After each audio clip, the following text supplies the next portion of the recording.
Today I will be discussing John B. Watson. Watson grew up with a very drunk and absent father most of his life. Despite this, he ended up receiving his master's degree at the young age of 16.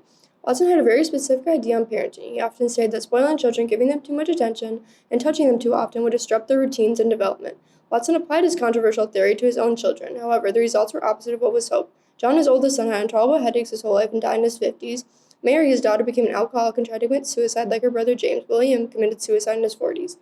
His theory on child development was overshadowed by his most well-known concept, behavioralism.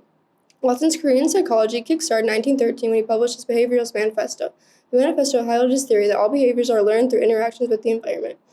Watson's most well-known and most controversial study on classical conditioning and behavioralism is Little Albert. His purpose in this study was to condition a fear of furry animals in an infant. The infant in this study was named Albert. He said infants are born with innate fears due to classical conditioning and that they are not hereditary. In the beginning stages of the experiment, little Albert showed no fear to furry animals. In the second stage of the study, Watson showed the furry animals again, but paired it with a loud banging noise on metal, which made Albert cry. In the next session, Albert feared the animals that he was shown and would start to cry.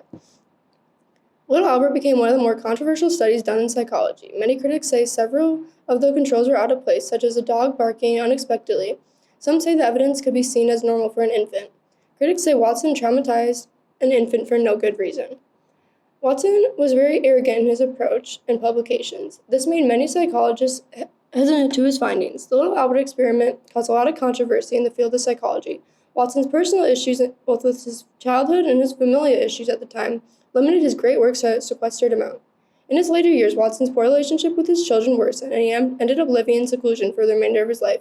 He burned many of his unpublished papers before he died in 1958.